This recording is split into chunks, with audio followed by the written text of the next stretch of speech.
welcome back to our YouTube channel. This is Teacher Wolo. So, in the end of this month, we will have a very big event, which is the Spring Cup Math Olympiad. So, if you haven't registered for this competition, hurry up to register for it, because this is a very good chance for the students to start the journey for the competition. And today, we will start a new series of videos, which is just to prepare our students for the Spring Cup Math Olympiad. So, we will use in total 7 videos to help students be familiar with the question. How the question be like in the Spring Cup Math Olympiad. And for the first video, we will start from a question which was about the complex calculation with floor function. So, let's see the question first. This question is from the 2020 Spring Cup Math Olympiad, Secondary 1 Junior, Round 1, Question 6. The question said, the floor of x denotes the greatest integer less than or equal to x. Then, find the value of the sum of following 1010 numbers, and we can see a very complex calculation. So, in this question, we can find that first, we have a new concept, which is a floor function. So I believe some students don't know what's the floor function. So the question actually has given us the definition, and then we can use some examples to have a practice. So first, everyone, what's the floor of 3.7? So let's think about this. What's the greatest integer less than or equal to 3.7? Easy, should be 3. Then, teacher will ask some difficulty. So, how about the floor of negative 4.5? So this time, what's the greatest integer less than or equal to x? Should be negative 5. Yes. So, now we have known what is the floor function and how to find the value of it. Then we can try this question. What do we know? In total, we have 1010 numbers. Do you want to try one by one? Of course not. So usually, when we encounter such complex calculation, what we will do? Usually, we will take some like the small terms to have a try. Then we observe whether we can find some patterns. So here, we can still try the same method.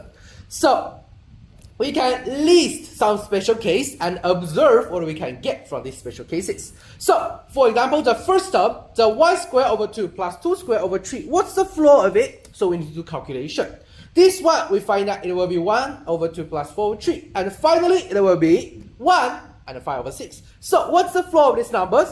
Should be 1. Then, how about the second term? Let's try. The 3 squared over 4 plus 5 squared over 5. So this time it will be 9 over 4 plus 16 over 5. And finally, it will be 5 and 9 over 20. So now we know what's the floor of this number should be 5. Then, let's try another one. The third term, the 5 squared over 6 plus 6 squared over 7. So, the 25 over 6 plus 36 over 7 should be 9. And 13 over 42. So now we find out what's the result for this. Should be 9. And everyone, let's stop for a while. Let's observe the 3 results we get. And we can find one thing is, the difference between each two of them is the same.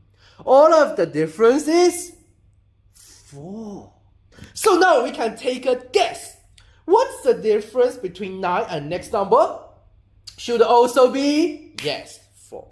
So we will find that the next number should be 13. And we can check. So let's use the fourth term. The 7 squared over 8 plus 9 squared over 9. So if you calculate, you will find that, wow! Luckily, it's just 13 and 17 over 72. So the floor will be 13. So now we can just take a guess. What's the pattern between the calculation here? We can find the difference between 2 adjacent terms should be 4. So now we can change this very complex calculation to some very easy numbers. The first term should be 1 according to the guess we just made. The first term should be 1, and then the second term should be 1 plus 1/4. So it will be 5.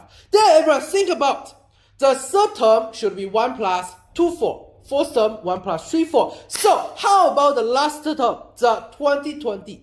So, it should be 1 plus how many 4?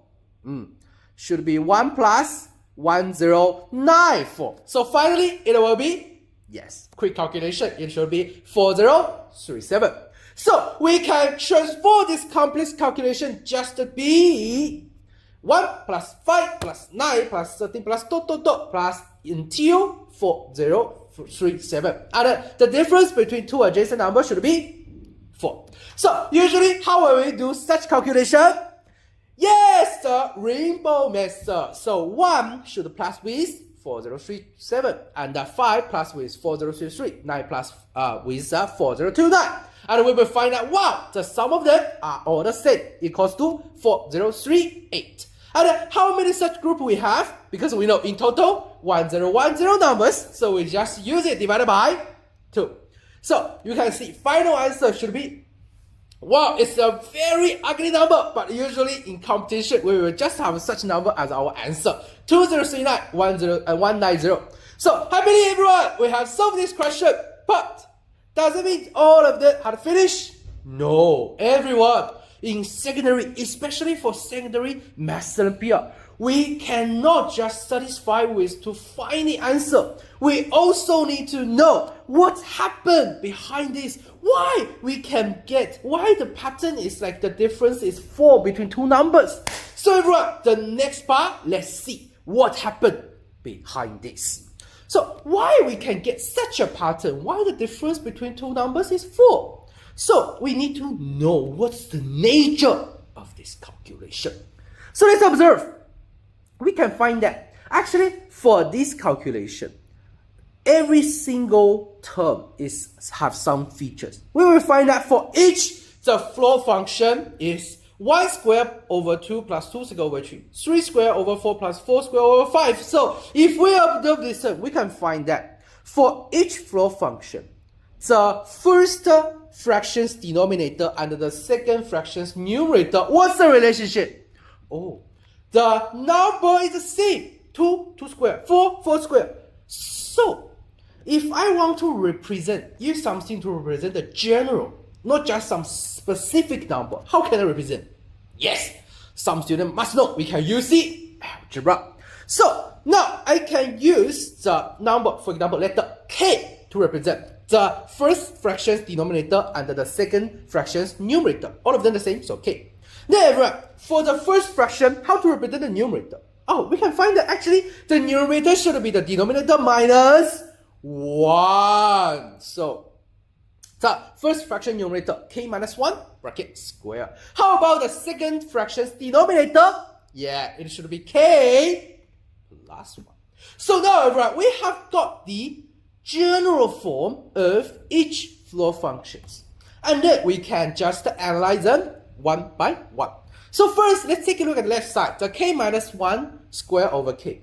Actually, for this numerator, we can expand this bracket, use formula, or in the future, we'll learn one method, it's called the arrow method. We can open it, and what we will have is K squared minus 2K plus 1. For this one, it's a very, very useful formula. You can memorize this, it's called a perfect square formula. So after we get this, because we will find that in this numerator, we have minus, we have plus, so we can try to split it up. So what we can get is K squared over K minus 2K over K plus 1 over K. And then, because it's a fraction, so if we have same thing in numerator and the denominator, what we can do? We can simplify. So what we can get? It should be K plus 1 over K and then minus a 2. So how about the right side, K squared over K plus 1? Because we know the numerator and the denominator, all of them is just the previous fraction, the number plus a, yes, 1. So we will find that actually for the first one, the K plus 1 over K minus 2, if we want to get the next adjacent term, we just need to change every K into what? Yes, change every K into K plus 1. Then it's okay. So now we can find what's the sum of them, how to represent.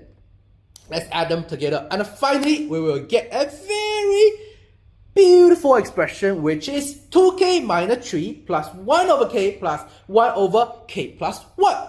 So after we get this, everyone, let's think about this expression.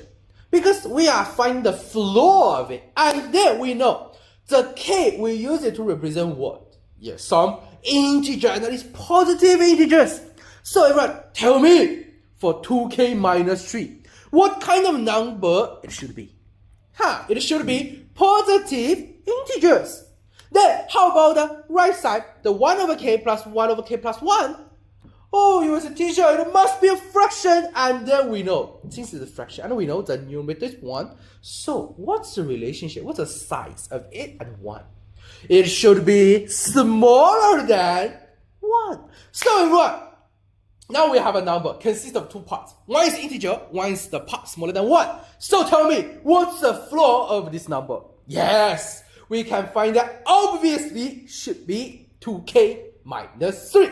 So everyone, after we have known for each bracket, the floor of it should be 2k minus 3. Then we just need to find in each bracket what is the k. Then we can find the value. So for the first bracket, what is k? Should be 2, the first term. And then how about the second one? Or should be 4. The third one should be 6. So right, we can find what's the relationship. First is 2, second is 4, third one is 6.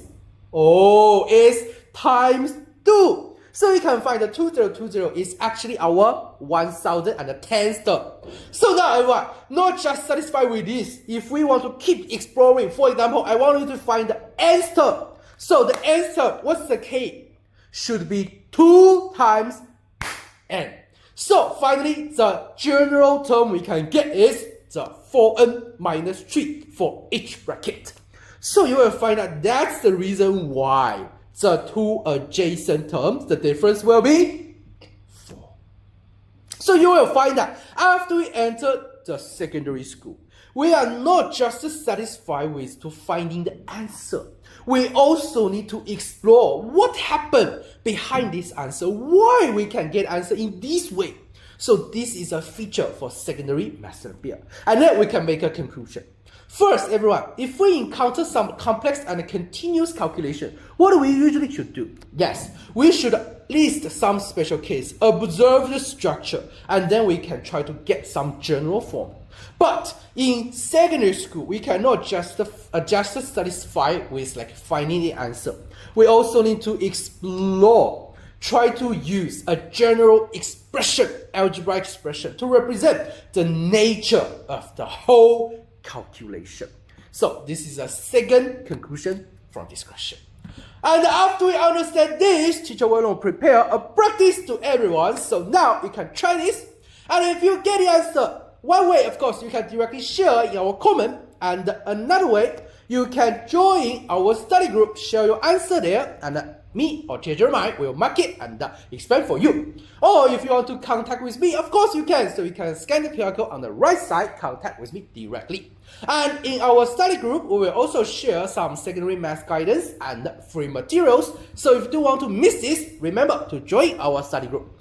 And in our YouTube channel, we have uploaded so many different kind of series and with very good quality videos. So if you don't want to miss this, remember, subscribe to our YouTube channel. And that's all for today's video. This is Teacher Wen Long. See you in the next video. Bye bye.